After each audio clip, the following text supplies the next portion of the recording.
All right, guys, we're back with round two, Edison Format, Epic Cards and Games in Hurst, Texas. We got Alex BDA on the left playing Lightsworn versus Javi on the right playing GBs. I believe both these guys round one. So we'll see who moves on with 2-0 record. It's a 4 rounds to Swiss. No, yeah, 4 rounds to Swiss, cut the top 8. Anyway, this is BDA's first time on the channel. I know he mostly played current, but he kind of stopped playing current, and now he recently just got back into Yu-Gi-Oh! In general, and he decided to go with Edison over Advanced. I know some people don't like Advanced Yu-Gi-Oh! Right now. They're just, I don't know. The current Yu-Gi-Oh! Is just always crazy. Anyways, it's looking pretty good for BDA. He heavied his Javi's Chariot and Bottomless, and then swung over the Sam Knight. So right away, he's at a +2 on Javi. Oh, but Javi, here comes Javi. Man, Javi draws that cat, man. So much. Okay, let's see what happens. Now, I always argue first turn not to set 2 back rows, but I have conceded that I feel GBs is the one deck where you probably send 2 is the right play. Only in GBs, just because they need to set Chariot and another back row. And that's only if you have Chariot. Oh, here comes Double Test Tiger. Weird. The usual from Javi. Cat, Double Test Tiger. This is why he's the Tiger King. And I'm going to say this. So when we were at Austin for the Ultimate Time Wizard tournament, Javi would not buy, like he was looking around trying to buy Ultimate Test Tigers.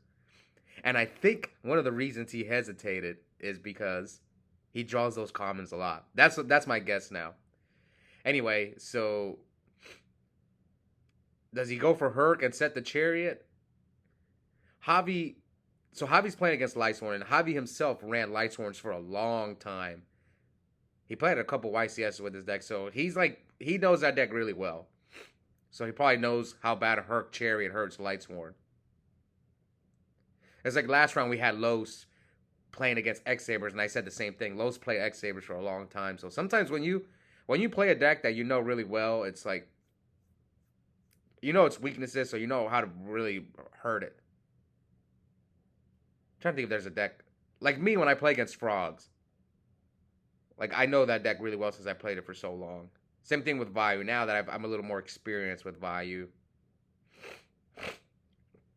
Okay, so here BDA sets a monster. And here comes Proving Ground from Javi. Yeah, I don't know why. I think BDA stands for Baby Daddy Alex. I think that's what it stands for. Everyone at my locals calls him BDA, so that's why I call him BDA. Okay, so let's see. Does he swing with Laquari or Herc?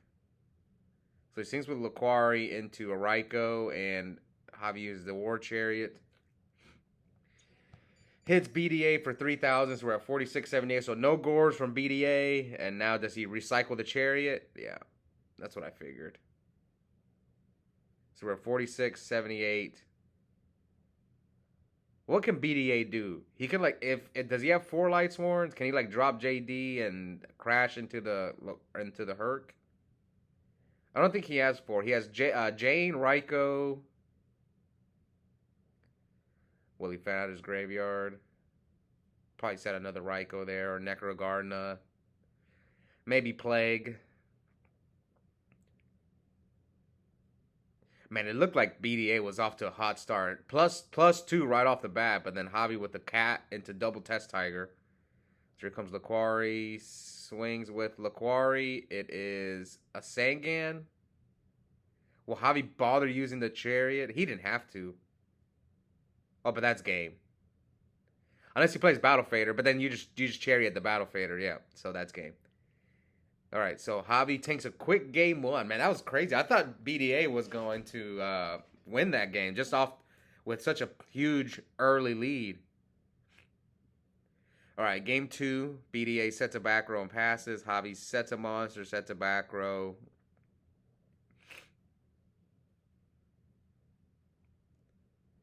Or thinks about setting a back row. So one thing I hate about playing as GBs is sometimes they'll bluff you with trying to pretend that their set monster is Hippo. It's just risky, though. That's one thing I've noticed. The GB lists that have done well, at least the ones I've seen, they don't play more than one hippo, and I think hippo is pretty solid. Like I would consider. I've said this in previous. I probably play two, just because it's such a good turn one play. Just if you're going first, just set hippo, and people are gonna attack into it. Especially if you have a war chariot to go with it. Did he set bestie or did he set hippo? So he normal summons a quest. Special see, yeah, I'm convinced. This is so we were okay. So he didn't set bestiari. See, he's playing against Lightsworn, so he probably doesn't think BDA's back row is real. So that's why he's willing to just go tag out for bestiari. But like I was saying, we were just hunting down those ultimate test tigers at Nats with all the vendors, and Javi he was thinking about buying them and then didn't. And my guess is that is because he knows he draws those commons a lot. Oh, no, he was supposed to. He was supposed to. Yeah, he might get sharked here. Javi's gonna shark him. Yeah. Oh no, BDA messed up. Yeah, BDA messed up. He's supposed to. Yeah, he's supposed to. He's supposed to negate the either the special summon from Test Tiger or the effect of Test Tiger, but Javi would have still had the GB. Yeah, that was a misplay again. BDA just got into Edison. He like even advanced. He hadn't played Yu-Gi-Oh in months. The last time I saw him play Yu-Gi-Oh was in like October, I think, around that time last year, and he was playing current Yu-Gi-Oh, not Edison. And like it doesn't matter how good you are, you still need to learn the format. Whether it's Edison players going into advanced or advanced players coming to Edison, or us Edison players moving over to a different format like Hat, Tengu, Goat, you still have to learn the format. You can't just even like Cam the Man Neal, who's one of the best advanced players in the world, in my opinion. He played Edison, and he overall played well because his technical play strong. But those little things here and there that he missed, and that's just because he's too new. But like, give him some time, and I think he'll do well. Anyways, oh man, that ultimate JD, that thing looks nice. Hollowed out. I know there's a lot of like high rarity decks out there, like Vayu Turbo and Frog Heroes is really nice. Really, both those decks are expensive high rarity, but high rarity Lightsworn is my favorite. I don't want to spend the money on it, but it looks nice with ultimate JDs, ultimate recharges, ultimate Lilas. What else is hollowed out in this deck? Charge has a lot of rarities now, but I'm trying to think. Like, yeah, Lilas, Ultimate Celestia. Okay, so BDA searches Lumina.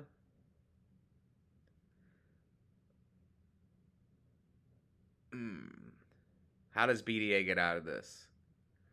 Brains the Laquari, so now he's at 48, so he can run over the Rediari. Tributes for Caius. Oh, but what if Javi has a War Chariot? Oh, he gets blown out by War Chariot here, I think. Okay, bottomless, but at least you get rid of the Rediari. So I think I didn't know this, but I'm guessing BDA is playing like a Chaos Lightsworn, which to me, if I were to ever play Lightsworn, I would have just played Christia Sworn, just because that deck has so many good bombs. Like you have Christia and JD, and you also have Herald of Orange Light, which is the only hand trap besides Crow in Edison format. So that's just me. If I were to ever play Lightsworn, that's the one deck I would consider playing. If that's if you force me to play Lightsworn. I don't like Lightsworn at all, but yeah, Christia Sworn is my favorite variant. Because Chrissy could just win you games. Okay, so Javi tags out for Bestiari. He's playing against Lightsworn, so he knows most of their traps aren't real. Except that maybe BDA cited in that oppression. And it is Royal Decree.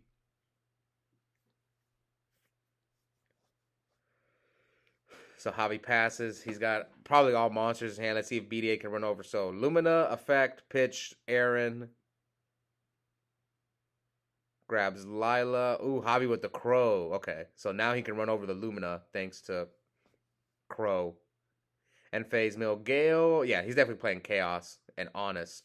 So that's one less Honest you have to worry about. So BDA needed to mill Necro, but it probably won't matter because Javi probably has a way to fuse for Geyseris. Yeah, so he fuses with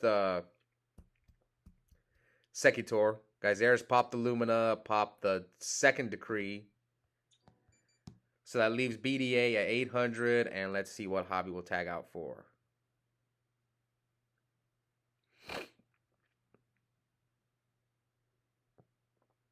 Javi will tag out for...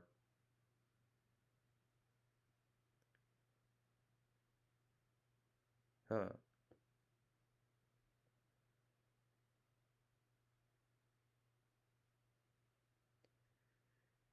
Darius? Looks like Darius. I know Javi only plays one Darius. Oh, he's going to try to Herc. Yep, so...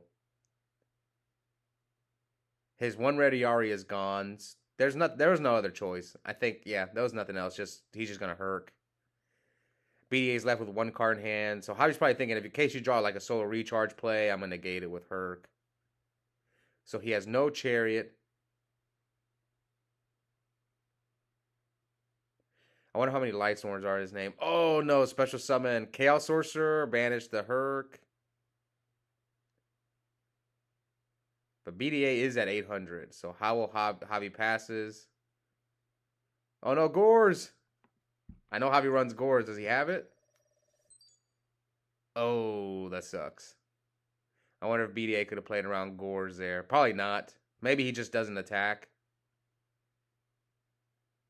So here comes Sam Knight. Yeah, this is not looking good now. So attacks him for, that's what, 400? Attacks with Sam Knight, which is Raiko. Pop the token, but his Sam Knight will tag out at the end of the battle phase. Yes, so what do you get now? Rediari is gone. These get a big Laquari? Yeah.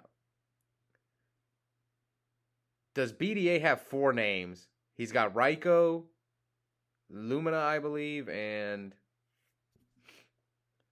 yeah, he scoops. I saw Necrogarden in this hand. So Javi's moving on with a 2-0 record. BDA can still has a chance to win top 8, but he's gonna have to win at least one more round. Anyways, hope you guys enjoyed that match, and we'll be back soon for the rest of the tournament. Bye, guys.